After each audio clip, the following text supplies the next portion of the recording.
the operation, and then they give us this symbol.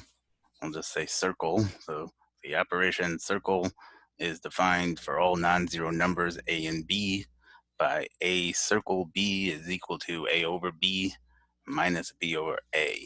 If x and y are non-zero numbers, which of the following must be true? So these function type questions where you have to sort of translate what the code is.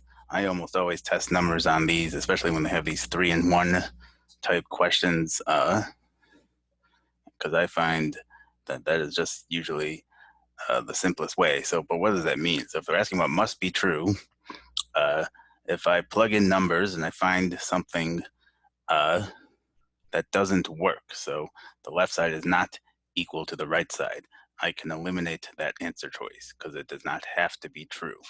However, I get something that does work, so the left side is equal to the right side, I cannot necessarily say that it must be true because I have only shown it to be true for that one example. So I can't eliminate it, but I either then have to try and eliminate it by choosing new numbers or hope I can cancel out the rest of my answer choices. And so that's usually, if you're good at choosing unique numbers, hopefully that's the ideal situation. And so let's just say, so it looks we got x and y that we got to choose. I'm just going to say x is 3, y is 2.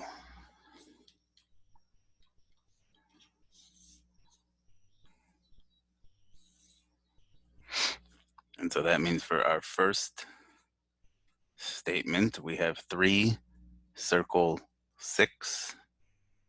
They want to know if 3 circle 6 is equal to 3 times 1 circle 2. Okay, so we got to find out what these things are. So 3 circle 6 would be equal to 3 over 6 minus 6 over 3. So this is 1/2 minus 2, so negative 1.5. And so then what is 1 circle 2? And then we got to find 3 up with 3 times that. So 1 circle 2 would be 1 over 2 minus 2 over 1, which is also negative 1.5, but we want 3 times that. So that's negative 4.5. And so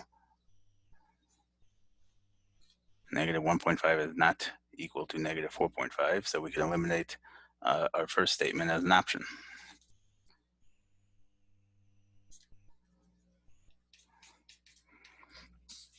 Statement 2 says x circle y is equal to negative the quantity y circle x. So in this case, we want to know is 3 circle 2. So let's find that. That will be 3 over 2 minus 2 over 3. So 1.5 minus 0.67, or if we get a common denominator here, we can say 9 over 6 minus 4 over 6, which is equal to 5 over 6. So 5/6, and we know is 5/6 equal to negative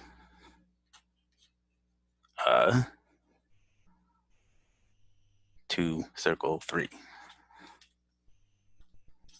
So let's find 2 circle 3 first. 2 circle 3 would be 2 over 3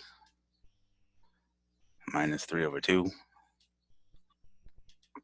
So that would be just the opposite. We have 4/6 minus 9/6, so negative 5/6. And then if we multiply that by negative 1,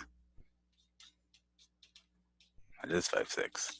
And so here I'm thinking, even though, like I said before, we can't, if we're testing numbers and we get an equation that does work, we can't necessarily say it must be true. Here I'm sort of seeing the logic though, and I'm thinking this actually is going to be true.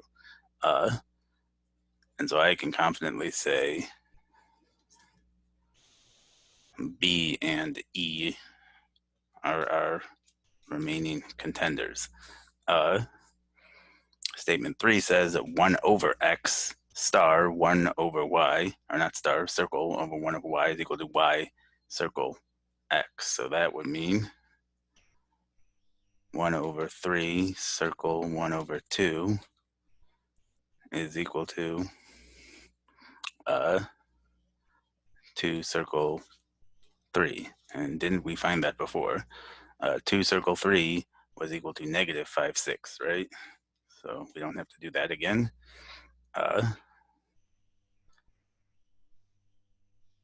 So there's going to be 1 over 3 over 1 over 2